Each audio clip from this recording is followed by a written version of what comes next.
And we are live. What is going on, ladies and gentlemen? Welcome back to Beyond the 90. We have got a good match against Arsenal. We're looking forward to the preview. Again, we're going to go over the press conference, going to go over some of the things that we said, some of the updates. But we've got Gary with us. Gary, yeah, thanks for joining in. How are you doing? Yeah, all good, thanks, mate. Not too bad. Looking forward to the game on the weekend, obviously. It'll be another tough test for us, but yeah, all good, mate. How about yourself? Yeah, all good. I feel better. Again, the result against Man United in the second half obviously wasn't great. The fact that we're nearly there now, we're over this little rough patch. And I'll get into some of the fixtures later on. But after this week, I think I'll be a lot better because it feels like the rough end is kind of coming out at the moment. Yeah, I think you're right. I think what were we talking maybe only like 3 weeks ago that these fixtures we weren't expecting to pick up any points or anything like that. Obviously, the results against Villa and Spurs were more than welcome. But yeah, I think sort of this Arsenal game there, obviously the United game the other day, and now Arsenal. After that, it starts to look a little bit more straightforward for us in terms of games. That being said, obviously they're still very, very big games, but if the biggest tests of how we were going to do are obviously these last few games. So after that, hopefully, if we can keep the confidence up and get a run of form going, then we'll be looking at a relatively decent end to the season, hopefully. I'm hoping so. I hope so. And obviously, with a couple of teams at the moment, obviously we'll bring up the table a little bit later, but it does look a bit promising in terms of where we could go as well. But again, just getting some of the comments. Obviously, there's not been too much change, which is a good thing because normally we're used to like injury after injury, but it looks like everybody's coming back, which is great to see. Great to see. The only thing it potentially is at the moment is that James Maddison is going to be resting, and I'll bring that up. So James Maddison looks like potentially he is going to be a player that potentially might not be able to play against Arsenal, again, nursing a knee injury, so we will be assessed. The question is, if he doesn't play, do you think we play the same way in terms of Iheanacho plays and who comes in for the place of James Maddison? I think the only thing really, obviously, if you take James Maddison out, we know he's an out-and-out number 10. He plays in that that role, and you've seen the last couple of games there, he's actually been pushing on up next to Iheanacho, which has sort of given us that sort of deadly front four, if you like. I think it's quite clear. I think we've all known and said for a long time, like we don't have a direct replacement for Maddison. We have other capable players in the squad, but not quite in the same way he plays that number 10 role. So I would only imagine if he is out and he is a doubt that it might look more like a 4-3-3. Go back to actually having an out and out holder midfielder, and then maybe have like to Dewsbury Hall pushing further on. So let's say if you go with Mendy, Tielemans can obviously come back into that 11 there, which we might need to try and control the ball when we get an opportunity, and maybe play alongside the likes of Mendy, or if indeed he's back fit, maybe indeed. So you could see maybe that with Dewsbury Hall given a license to push further forward, but a bit more of a flatter three. And then, with Iheanacho able to drop into that hole anyway, it still allows the wingers to get beyond. So I think if it was me naming that team and I wasn't sure about Maddison, I think that would be the way I would go. I think, like we've sort of already touched on, the runner games after this are probably more important to make sure he's there. It's not to say you don't want to go and get anything out of this game, but obviously we know Arsenal flying high. So I think a more defensive approach might not be a bad thing. So I could see us doing that and just making sure that James Maddison's 100% fit for those upcoming fixtures more than anything. So something like that, like a 4-3-3, kind of probably a bit wider than that. But you've got, again, Youri Tielemans, Dewsbury Hall and Men. Well, the question is, again, if you play Tielemans, which we can understand, so I think Mendy's been good. Samore I do like, and I think he was a future. I didn't think he showed enough against Man United, but would you put him in over Mendy in the midfield? I don't know really. I think Mendy's been playing well of late. I don't think Mendy's done anything particularly wrong, certainly in these last two games, which obviously, when you look at it, it was Spurs and United and a good good United side too. I don't think he's done anything particularly wrong, so I wouldn't then drop him out. Like you say, Samara didn't really give us too much. I think the timing of the substitution was a bit unfortunate. The fact that they had scored the second goal. I could see why he was making those changes, because I think when we came out in the second half, we just didn't start and we really needed to get hold of the ball. So I understood him bringing on Tielemans and Samar, who would hopefully do that a bit better. But I think we went a bit flat after that second goal anyway. So I would still start Mendy personally, and then have Tielemans in that sort of deeper role. He likes to play sort of almost as a number 4 himself, to pick the ball up deeper. So it's a lot of work in that midfield there. But again, when you've got the front three, if they're on form and firing, that we've still got opportunities to get out Arsenal there. So I think that's the team you've got up there would be what I would go with personally. It sounds good. Again, this is obviously if James Maddison is injured, because he is being assessed at the moment. But I think it definitely is a point as well. And then Dorco's put in the chat about Maddison, his knee taped up against Man United. I didn't personally see that, but at the same time, do you know what? It's unfortunate, but at the same time, he's being assessed. It's not a massive injury, but I'd rather not risk it, because let's face it, against Arsenal, it is going to be a tough game. But I feel more confident against. Call me delusional. I feel more confident against Arsenal than I do against Man United. Yeah, I think I think if you look at the last couple of Arsenal games there as well, like it's shown that, again, if you're willing to get at them, you can cause them problems. I think whilst they have done brilliantly so far this season, there's no denying that. I think there is that element of the unknown with them. Not many, maybe some teams have given them a bit more credit than they should have, and maybe sat off them a little bit. But I think if you do actually go at them with a bit of confidence to take the game to them, they can be got at. Looking back, even the Villa game there the other day, Villa started brilliantly, and got at them, got their goals and done well. Unfortunately, Arsenal just had enough to come back. And even then, the strike by Jorginho, I mean, a great strike, of course, but then how often do you see a ball bounce off of the woodwork and onto the back of the goalkeeper? It doesn't happen very often. And then obviously the last goal, that doesn't happen if it's still 2-2, because Martinez wouldn't be going up for a corner. So, there's still that element that they have I suppose you could call it, winner's mentality of, not being out of the game. But I think there's some elements there where, if you take the game to them early enough, you could put it beyond them. Potentially. And they have got a good enough squad. And I think at the moment, the King Power, there's a lot of good momentum, obviously, because of the 2 wins. Yes, there was the Man United game, which, again, it just wasn't our day, didn't work.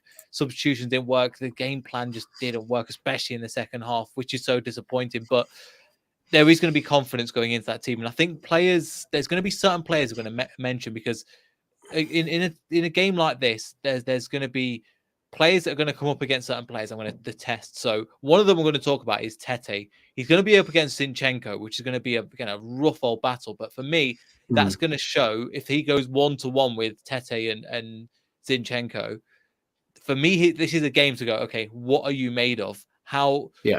Not in a, this is a make or break, but I want to see how good you can be. At times, you'll be left one-on-one with Zinchenko. We know how good Zinchenko is. I think for him, that could be a real opportunity for him to shine. Yeah, I think you're right, because I think, like the Villa game, obviously he made his debut. There was a real buzz about him. There's obviously a buzz for the fact that we had the 3 new signings all starting as well. I think, he rode that wave of optimism, and he did. He took the game at them. We were very good going forward, and obviously got his goal and everything. I think the Spurs game, he was a bit quieter. I don't think he was particularly bad, but he was certainly a bit quieter. It seemed to be opening up for Barnes a bit more, which again is not a bad thing at all. He seems to have got a bit more confidence back. But again, against United, I thought he was solid without doing anything particularly amazing. Obviously, he did have a few few balls he put across goal, which were dangerous. He had a couple of shots and sort of took the ball down. But Luke Shaw's playing out of his skin at the minute as well, so it was always going to be difficult on that left-hand side. And similarly, he's going to be up against Zinchenko, who again is also very much in form at the minute. So yeah, I think you're right. If it's an opportunity where we can see how good he can be. I do think he will stretch him, but it's just making sure that the occasions he does get beyond Zinchenko, can he produce some quality? Whether it be a good ball into the box or whether he can create himself a shooting opportunity as well. So I do think it's quite a big game for him as well. Yeah, I think that matchup will be quite a good one to watch as the game unfolds. I think so too. Yeah, I think so. I'm just trying to think. Is Arsenal playing today? They are in the Europa League. I just checked. I don't think they are. They no, they're not. By the looks of it, it's really strange. I thought they were playing because again, the Man United are playing. They wouldn't obviously be playing tomorrow, so I don't know what's happening with. But I just thought that was strange because I thought, they could have a game midweek, but it seems like they're not for some reason. But again, obviously Arsenal are absolutely flying with some of the positions and players that they're playing out of their skin. And as you were mentioning, another player that I want to mention, so obviously Tete with one of them. I think dealing with Saka, Christensen, this is going to be again. I've been super, super impressed with how good he is. But Christensen in that left back position, coming up against Saka, I think, really that's gonna really test him, in my opinion. Yeah, I think you're right. I think we all know Saka's quality. I think Christensen, he definitely looks a physical presence, which should be good in helping him deal with Saka, and certainly in a close aspect. I think the key to Saka is you need to make the choice early. Are you going to get in tight on him on every occasion he gets the ball, or are you going to stand off, allow him to turn and try and get at you? I think the danger is if you allow him to turn, we know he can go both ways. He can come inside and obviously score goals from that, or he can hit the byline and go. So the only downside is if you try and get tight to him, he's got the pace to get him behind. So it's going to be an interesting match. I would think Christensen's certainly got his work cut out for him in this game, but he started well. I've been impressed with him, really impressed with him so far. He looks mature beyond his age, and certainly looks a player who's determined to do well. So again, it's another interesting matchup, on that side. So yeah, it could be a tough game for him. It could be a long day for him, or he could really shine. So again, another one to watch out for. Be interesting to see. Yeah, it really will, because again, for the moment, obviously there's a few players that the team in general for Arsenal is really firing, and they are a quality team. And again, if we don't come out of the game with a win, even if we get a draw, I'm still taking that. I think there's still, for me, as long as if we play competitively for 90 minutes, I think that's all we can really ask for. Look, Arsenal are flying. We are again not in a great position. Second half of the table, but sometimes, Gary, you just want to see this improvement, and I want to see improvements going forward, basically. Yeah, I mean, it's one of those things. You start to sound like a manager like Brendan Rodgers, and you start to say, actually, the important thing is the performance. We've seen. I would say, forgetting the second half against United, where I think we sort of realised, or whether we realised the game was beyond us, we just went flat. But certainly the first half performance was outstanding. De Gea pulls off two absolutely fantastic saves, and then we get caught cold on the counter. But the fact was that we were having chances. We looked the better team. United didn't look like they could get the ball out. It was only the first real time they did get the ball out that they got the goal. So again, this is a fixture. It's a free hit essentially, where yes, all right, you could be looking at it and going, well, if you go out and get absolutely turned over, it's not great. But in terms of goal difference wise, we've got a huge goal difference on the ones around us. So you kind of have to be a bit brave in these games and see where it takes you. I think what you don't want to do is you don't want to go with a defensive sort of set up and just sit and contain, because the last few performances have been great attacking, fast pace, winning the ball high up the pitch. And that's what you're going to want going into the fixtures after this. So you don't want to then sort of double back and take it as a one-off game, because you might lose that momentum. So if you go out and go at them, put in a good, decent attacking performance, if you get beat, at least you still have that way of playing. It's the new signings, it will be another game for them to get involved in and start to learn those partnerships. So yeah, I'd like to see us go at them, and I think it'll hopefully it will have its rewards. Again, I agree with you. I will take a draw, absolutely take a draw before this game, but as we've seen many times with Leicester, you never know, it could go either way. Yeah, it really could. And I think what would be interesting as well to see how they set up, because we've got the players and the formation. I think he will go for the 4-3-3. However, we've seen him, remember we played at Man City at home and we played at 5 at the back and surprised everyone. Charles Yunchu started. I'm pretty Charla, Fass and Amate as the back three. And I don't think they'll do the same thing, but in that game, we hit people on the counter, and it's kind of similar to what we've been doing recently. We didn't have the majority of spell against Aston Villa, neither against Tottenham we did, but we won the ball back in that middle third. Ian Nacho is really good at doing it. Madison's getting into good positions. Barnes is good at that. So with a player like Nketiah, who's not an out-and-out striker, he will bring other players into the game. It will allow, well, that's on the other side, but from the back line, they will be able to play out for the back. We could get in behind. Saliba has been left cold a couple of times. I still think he's a fantastic player, but he's seen his young vulnerabilities at the moment. So I think I'm more confident because of the way that we play in defensive positions, but also in attacking positions. So I'm not saying we're going to get anything out of the game, but I feel confident, and I can kind of describe why, but it's not too confident. Yeah, I think it's the fact is that we know that with certain errors we've seen over the last few weeks there that we've defended well and we've managed to defend aggressively, and it's worked. Certainly against Spurs, we saw that worked very, very well.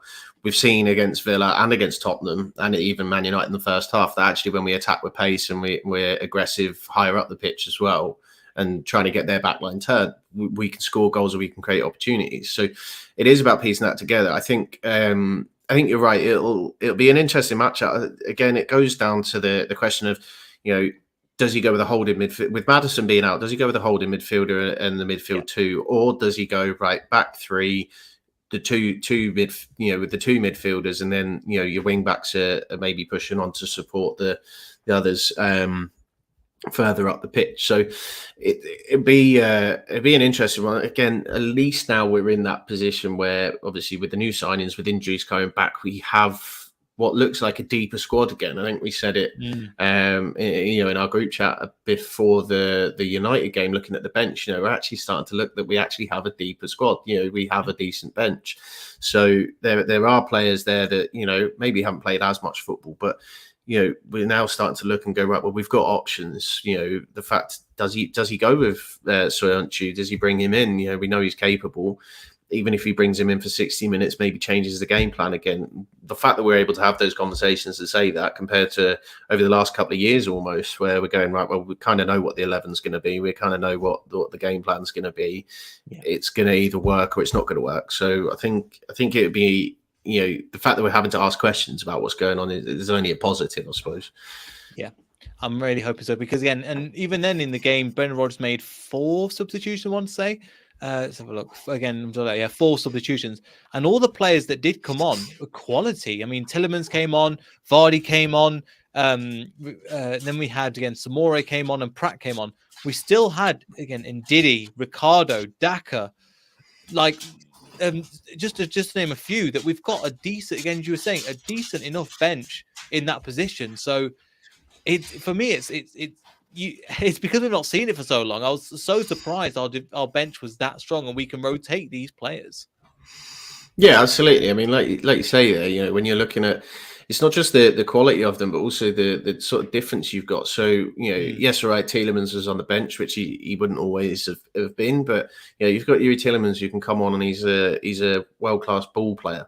You've then got Ndidi, who's an out-and-out central midfielder. You've then got Samar, defensive midfielder. You've got Samar, who's kind of a bit of both in the sense he can carry the ball and go forward. So with 3 midfield players, all different types of options there, on top of the ones that are already playing. Ricardo Pereira, we know his quality. Obviously, he's coming back from injury, so we don't expect to see much of him. But the fact that we can look there and say, right, well, if there's an opportunity to get him on, get him minutes, he's not going to be weakening the side.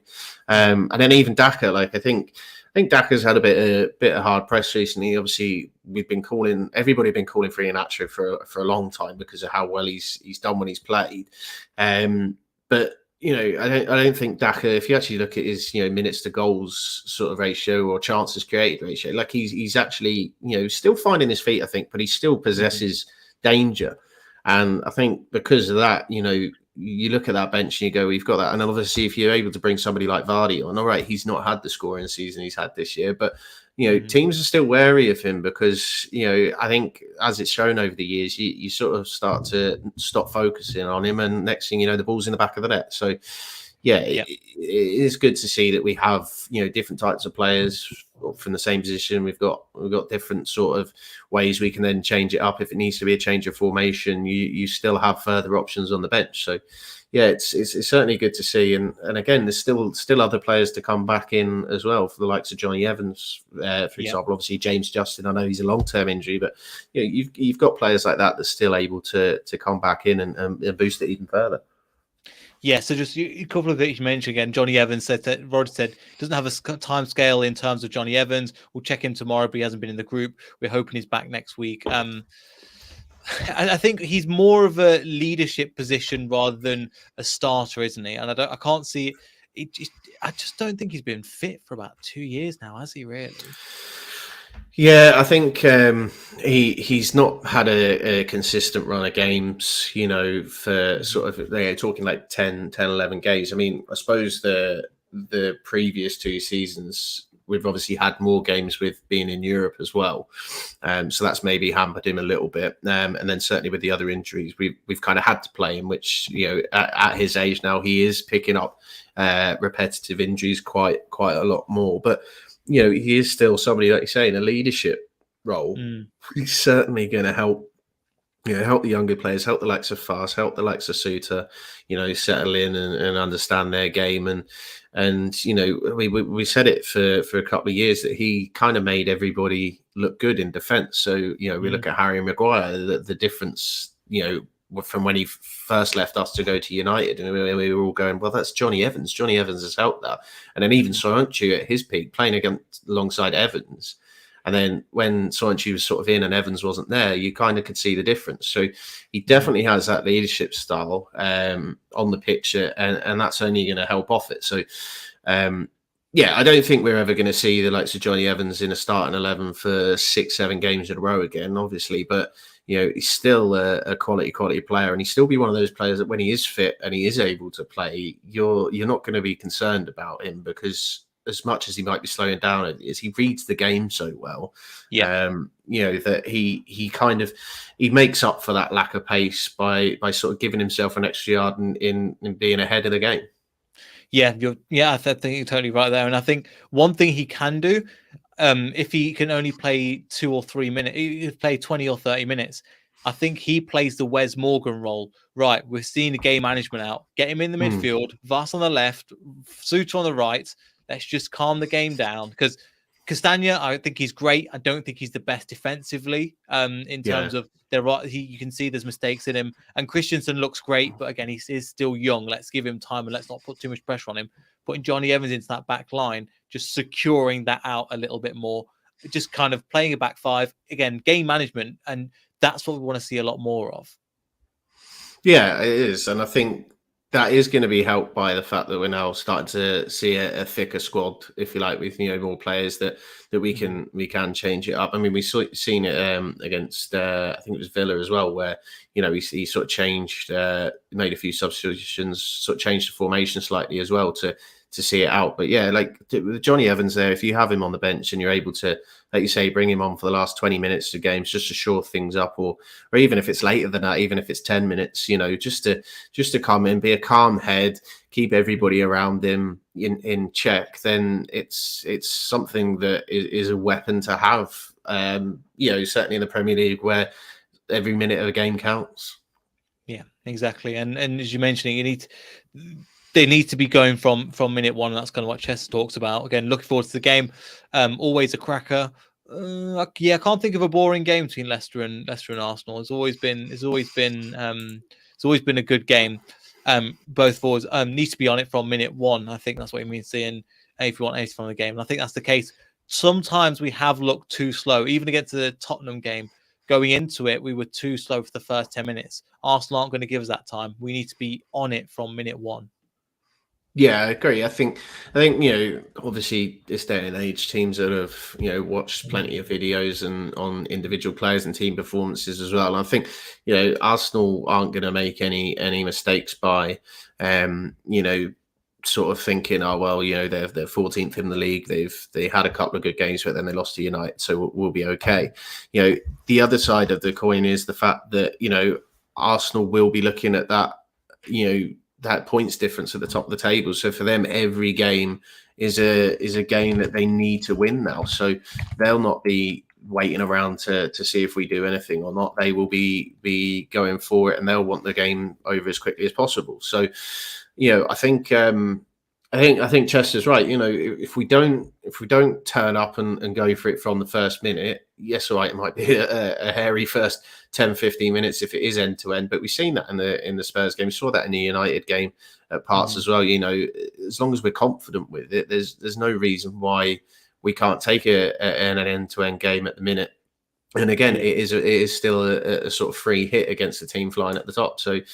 Yeah, we do have to be on it. And like I say, that the Leicester Arsenal games over the last few years have been crackers, for different reasons. Obviously, one of the ones I always seems to stick out to me is the one where Ozil absolutely ran the show. I think we got beat 4-1 that day. And and we went into that game looking great and actually started to play some decent stuff, but it just all of a sudden he turned it on. Yeah, I think we did. Or either that or we went 1-1. I can't remember. It was certainly early goals, and then before we know it, we're looking at the end of it. But if you go back further than that, even the title winning season, losing 5-2, but what a game it was! It was unbelievable end to end game. So yeah, hopefully it should be another cracker. I think everything's set up for it to be that way. I don't see it being a sort of drawn out, boring game. We'll want to obviously do some damage and go at them, and obviously they'll be trying to make sure that they're not dropping more points at the top of the table. Yeah, definitely. And I think some of the things that in that game as well. I remember the 5-2. I was watching it with a couple of Arsenal fans, and we obviously getting bad 5-2. And I remember they're going, "Do you feel bad?" I went, "We played well. It sounds really bad. We actually played well in that game. We put up a fight." And for me, I was like, at the time, going, "That's all I want. If we get battered 5-2, we got beat by the better team, that's fine." But we played again. We played fantastically well from that game, and we gave it everything. And some people went, "You're mental," and I went, "I know, but I didn't expect the end to go on and win the league." That season. Of course, yeah. Do you know what I mean? So at the time, we just put up some for fight, and that's one thing. Dorker's got a good point. Sorry, it's going to come back to you. He goes, "Do you think we could switch Tete and Barnes during the game to keep the Arsenal defense guessing?" It's a good point. We've not. I don't think we've seen it so far, but you've seen at times that Tete's been drifting sometimes into the midfield, and Barnes is like that. So they've been playing close together than either of them sticking out on either wing. Yeah, and then also you've only got to look at Barnes's goal, the one that actually stood against Spurs, where he brought himself right into the middle, and had that. I think the only danger with it is obviously that with Maddison pushing up along the forward line and out of that number 10 position, it obviously creates that space in there for either of them to come, not just in off the wing, but come right into that central position. Without Maddison being there and a player sort of doing that, it sort of almost becomes easier to pick up because they're not having to focus on one player leaving that hole and another coming in. They're just watching to see if somebody comes in. And obviously we know Thomas Partey is playing very, very well in there as a defensive midfielder, and they have that structure. So, and even Granit Xhaka as well. Again, he seems to have found a new lease of life this season with Arsenal. So, if we don't have Maddison available for the game, and there is a sort of vacant number 10 role, then I think it will maybe be a bit more difficult to see them come into the number 10 role. But obviously, somebody will have to, whether that be Iheanacho drops deep and they get in behind, or either or. But yeah, I mean, it's one of those things. I think with wingers, certainly, I know certainly at youth level, I mean, even the teams I coach as well, sometimes you will say to your wingers, look, if you get an opportunity to swap sides, then even if it's for 5-10 minutes, just test your fullbacks and see how they go, give them something different. I think, especially when you're playing with inverted wingers as well, guys that like to come on the inside to get shots at goal. Naturally, if you do switch them, then it means that they're probably likely to then take it down to the byline and get the crosses in with their stronger foot. So, it does give different options. It's always one that I don't think you see it as often at top level. Whether that be because they work on their shape and they work on their patterns of play so long through the week. But I think Dorka does make a good point there. It could be something that if we're not getting much joy, can we just switch them even for 5-10 minutes and just see if there's any more joy going the other way? Yeah, and the thing is, with a team like Arsenal, we can experiment, and let's not make it too. One criticism I have from that game, the other game, is that we were too flat at times, and we kept doing the same thing even in the second half again and again. Give it something to the crowd, and the crowd appreciate again a little bit of switch of formation. And I think another thing they would say as well, keeping on the winger. And putting right back potentially Ricardo on. I think that'll be a real, and we haven't seen, I think, Ricardo and Tete on the pitch at the same time. It's something that I really want to see, because we've seen all the training videos, them talking to them in Portuguese. Yeah. But I think that could be a good idea. I think it could be quite good to try and see, because it would really get the crowd going. And even if we are down 3-1 or something, just to get Ricardo, go on, see what you can do. Because we know he's quite attacking. He can defend. Yes, we are going to give him, I don't think we're going to play full 90 minutes. He'll play like a bit part player. But giving him that opportunity just to have a run around and get the crowd on side, I think will be really good as well. Yeah, I agree with you. I mean, sort of similarly to what we're saying about Maddison, potentially not risking him for this run of games. I would like to see Ricardo feature some more this weekend ahead of those run of games, because I think the only thing for me, I agree with you what you said earlier about Castagna. He's a great player, but I think sometimes struggles a little bit defensively. And can get caught out. That said, I don't know. He's never sort of, for me, he's never really below a 6 anyway. So he's a good solid player. But I think you're right. I would like to see Ricardo on the pitch and see him, see if he can start to get that partnership on the field with Tete, which he seems to already have off it a little bit, which is great.